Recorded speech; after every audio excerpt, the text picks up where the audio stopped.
Nyuwun pangapunten Bapak Ibu sedaya menawi Bu Kesi wau matur bilih awake saya lemu niku pancen nggih leres ning menggawe kula lemu niku mboten perkara pripun-pripun ning atine niku tentrem merga dheke dipek bojo karo dalang sing lumayan jagat kurping langit wong lanang sing paling setia kepada istri. Ha iya mulya tentrem atine kaya ngono. Matur nuwun nggih Mas Dalang. Wah, sampeyan dene lemah tenan bengi iki padahal nek omahe ora tau bolong kaya ngene lho. Padahal aku ning omahe gawe teh, gawe kopi kepahitan lek omahe lho. Teh kepahitan. Lah kuwi teh karo apa kopi ra seneng. Seneng apa? Susu. Pak sehat Mas sempurna lho. Nek ngono kula beda parian. Apa?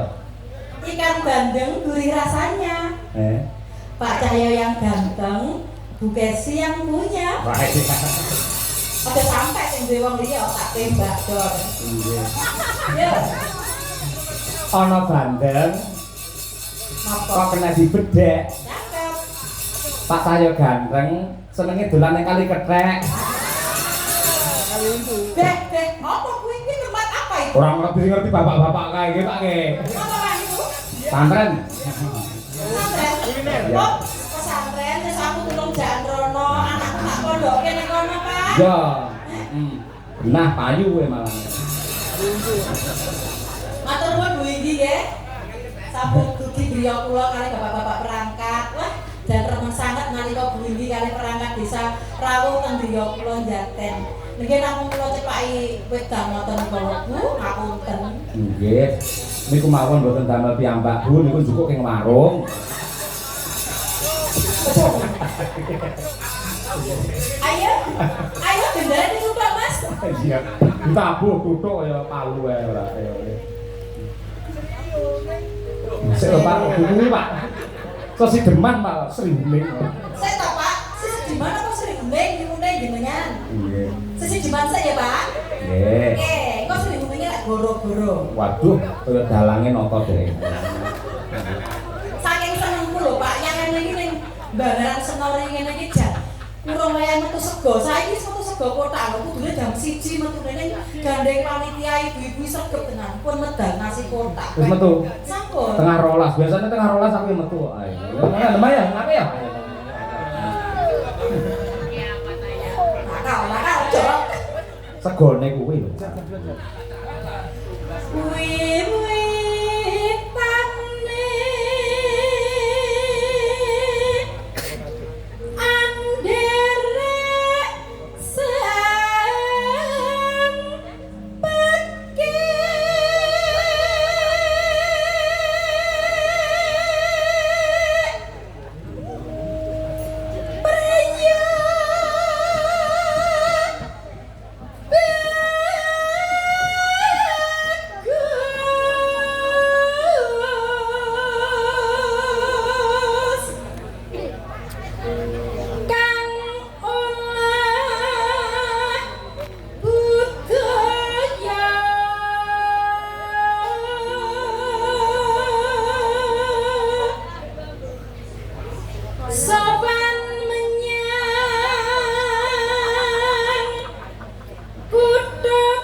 Gandeng sampeyan iki dosen kulino ngajari mahasiswa. Dajal iki rakit anggen cakepan sowan menyang kutha gedhe iki ajarno kita cilik-cilik iki.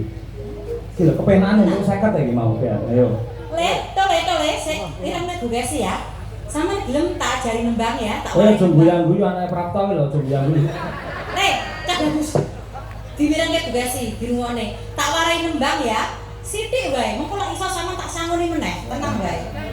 Coba diterokke bareng-bareng ya. Dimirengke Bu Kesi sik ndut-ndut. Sama Bu Kesi. Sowan menyang Litok yo. Sowan menyang yo. Jiro lu.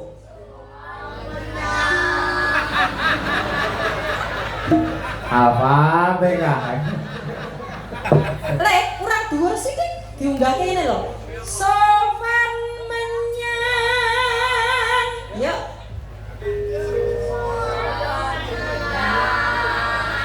Ape luar Sini kas biasa. ya, separuh kas. Kutha gede. Ya. Kutha.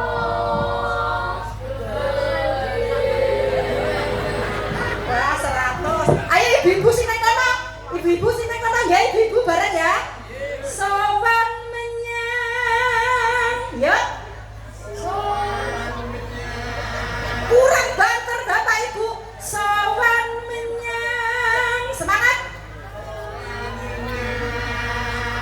Bu, sik. Bu kok lirimen kaya lek nyeneni bojomu lho, Bu. Wis luwire ora, ayo banter. Sowan menyang, ngoten, yo. Jiro lu. Elok, kutha tambah Bu. Kutha. Ya. Gede.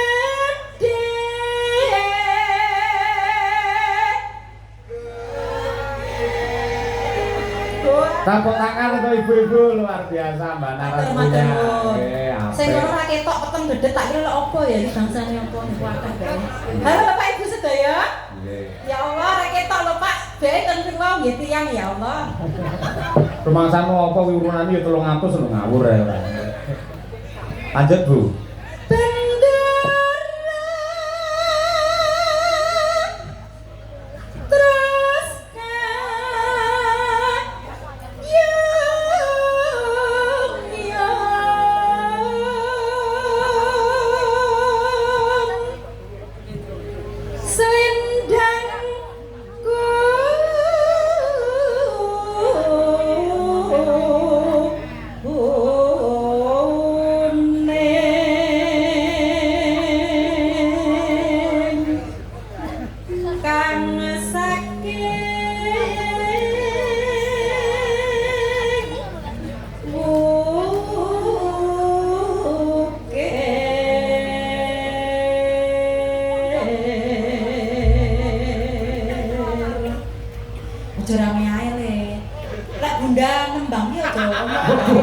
Bundas.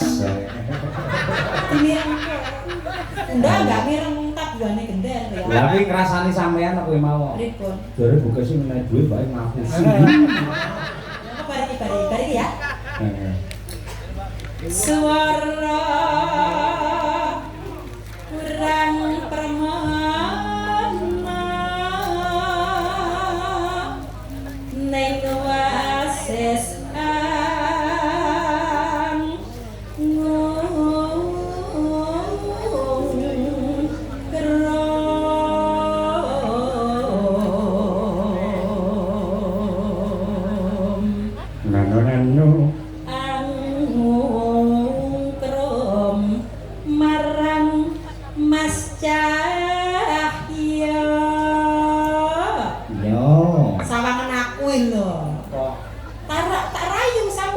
Balenan ana.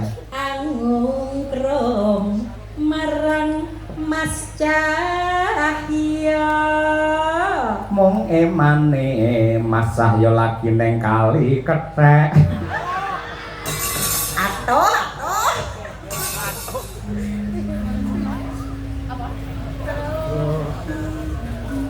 Terus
Terima kasih sembah nuwun Bu Kesi.